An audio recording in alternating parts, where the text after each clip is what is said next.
അധ്യായം 5.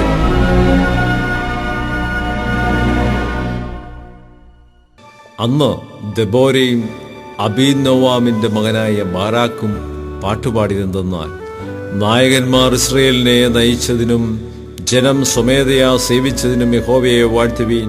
രാജാക്കന്മാരെ കേൾപ്പീൻ, പ്രഭുക്കന്മാരെ ചെവിതരുവീൻ. ഞാൻ പാടും, യഹോവയ്ക്ക് ഞാൻ പാടും, ഇസ്രയേലിൻ ദൈവമായ യഹോവയ്ക്ക് കീർത്തനം ചെയ്യും. യഹോവേ, നീ സേയീരിൽ നിന്ന് പുറപ്പെടുകയിൽ, ഏദോമി ദേശത്തുകൂടി നീ നടകൊള്ളുകയിൽ, ഭൂമി കുലുങ്ങി, ആകാശം പൊഴിഞ്ഞു, മേഘങ്ങൾ വെള്ളം ചൊരിഞ്ഞു. യഹോവ സന്നിധിയിൽ മലകൾ കുലുങ്ങി, ഇസ്രയേലിൻ ദൈവമായ യഹോവയ്ക്ക് മുമ്പിൽ ആ സീനായി തന്നെ. അനാത്തിൻ പുത്രനാം ശംഗരിൻ നാളിലും യായേലിൻ കാലത്തും പാതകൾ ശൂന്യമായി, വഴിപോക്കർ വളഞ്ഞ വഴികളിൽ നടന്നു. ദെബോരയായ ഞാൻ എഴുന്നേൽക്കും വരെ, ഇസ്രയേലിൻ മാതാവായി എഴുന്നേൽക്കും വരെ, നായകന്മാർ ഇസ്രയേലിൽ അശേഷം മറ്റുപോയിരുന്നു. അവർ നൂതന ദേവന്മാരെ വരിച്ചു. ഗോപുരദ്വാരത്തിങ്കൽ യുദ്ധം ഭവിച്ചു. ഇസ്രയേലിന്റെ 40,000 മധ്യേ പരിചയം കുന്തവും കണ്ടതേയില്ല.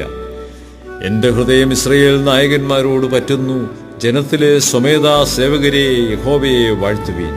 വെള്ളക്കഴുതപ്പുറത്ത് കയറുന്നവരെ, പരവതാനികളിൽ ഇരിക്കുന്നവരെ, കാൽനടയായി പോകുന്നവരെ വർണ്ണിപ്പീൻ.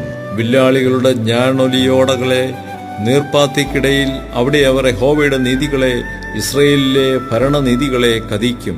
യഹോവയുടെ ജനമെന്ന് ഗോപുരദ്വാരത്തിങ്കൽ ചെന്നു. ഉണരുക, ഉണരുക, ദെബോരയെ ഉണരുക, ഉണർന്ന് പാട്ടുപാടുക.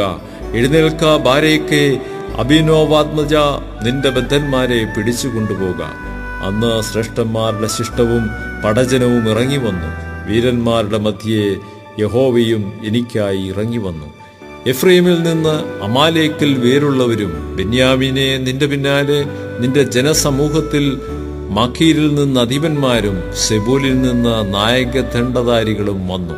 ഇസാക്കാർ പ്രഭുക്കന്മാർ ദെബോരയോടുകൂടെ, ഇസാക്കാർ എന്ന പോലെ ബാരാക്കും താഴ്വരയിൽ അവനോടുകൂടെ ചാടിപ്പുറപ്പെട്ടു. രൂബേന്റെ നീർച്ചാലുകൾക്കരികെ ഘനമേറിയ മനോനിർണയങ്ങൾ ഉണ്ടായി. ആട്ടിൻകൂട്ടങ്ങൾക്കരികെ കുഴലൂത്തുകൾ പാഞ്ഞി തൊഴുത്തുകൾക്കിടയിൽ പാർക്കുന്നതെന്ത്? രൂബേന്റെ നീർച്ചാലുകൾക്കരികെ ഘനമേറിയ മനോനിർണയങ്ങൾ ഉണ്ടായി. ഗിലെയാദ് യോർദാനക്കര പാർത്തു. ദാൻ കപ്പലുകൾക്കരികെ താമസിക്കുന്നതെന്ത്? ആശേർ സമുദ്രതീരത്ത് അനങ്ങാതിരുന്ന് തുറമുഖങ്ങൾക്കകത്ത് പാർത്തുകൊണ്ടിരുന്നു. സെബുലൂൺ പ്രാണനെ ത്യജിച്ച ജനം.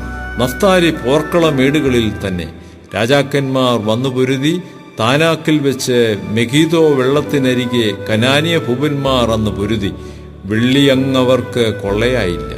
ആകാശത്ത് നിന്ന് നക്ഷത്രങ്ങൾ പൊരുതി. അവ സീസരയുമായി സ്വഗതികളിൽ പൊരുതി. കീശോൻ തോട്, പുരാതന നദിയാം കീശോൻ തോട് തള്ളിയങ്ങവരെ ഒഴുക്കിക്കൊണ്ടുപോയി. എൻ മനമേ, നീ ബലത്തോടെ നടകൊള്ളുക. അന്ന് വൽഗിതത്താൽ, ശൂരവൽഗിതത്താൽ കുതിരക്കുളമ്പുകൾ ഘട്ടനം ചെയ്തു. മേരോസ് നഗരത്തെ ശപിച്ചുകൊള്ളുവീൻ, അതിൻ നിവാസികളെ ഉഗ്രമായി ശപിപ്പീൻ എന്ന് യഹോവാദൂതൻ അരുളിച്ചെയ്തു. അവർ യഹോവയ്ക്ക് തുണയായി വന്നില്ലല്ലോ. ശൂരന്മാർക്കെതിരെ യഹോവയ്ക്ക് തുണയായി തന്നെ. കേനിനാം ഹേബരിൻ ഭാര്യയാം യായേല നാരീ ജനത്തിൽ അനുഗ്രഹം ലഭിച്ചവൾ, കൂടാരവാസിനി ജനത്തിന് അനുഗ്രഹം ലഭിച്ചവൾ. തണ്ണീർ അവൻ ചോദിച്ചു, പാൽ അവൾ കൊടുത്തു. രാജകീയ പാത്രത്തിൽ അവൾ ക്ഷീരം കൊടുത്തു. കുറ്റിയെടുപ്പാൻ അവൾ കൈനീട്ടി. തന്റെ വലങ്കൈ പണിക്കാരുടെ ചുറ്റികയ്ക്ക് നീട്ടി. സീസറിയെ തല്ലി അവന്റെ തല തകർത്ത് അവന്റെ ചെന്നി കുത്തിത്തുളച്ചു. അവളുടെ കാൽക്കലവൻ കുനിഞ്ഞു വീണു. അവളുടെ കാൽക്കലവൻ കുനിഞ്ഞു വീണു കിടന്നു. കുനിഞ്ഞിടത്ത് തന്നെ അവൻ ചത്തുകിടന്നു.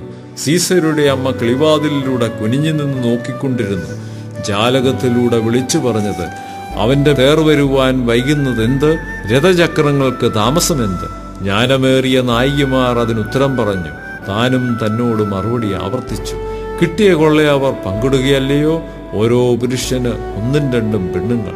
സീസരയ്ക്ക് കൊള്ള, വിചിത്ര വസ്ത്രം, വിചിത്ര തയ്യലായ കൊള്ളയും കൂടെ. കൊള്ളക്കാരുടെ കഴുത്തിൽ വിചിത്ര ശീല ഈ 2 കാണും. യഹോവേ, നിന്റെ ശത്രുക്കളൊക്കെയും ഇവണ്ണം നശിക്കട്ടെ. അവനെ സ്നേഹിക്കുന്നവരോ സൂര്യൻ പ്രതാപത്തോടെ ഉദിക്കുന്നത് പോലെ തന്നെ. പിന്നെ ദേശത്തിന് 40 സംവത്സരം സ്വസ്ഥതയുണ്ടായി.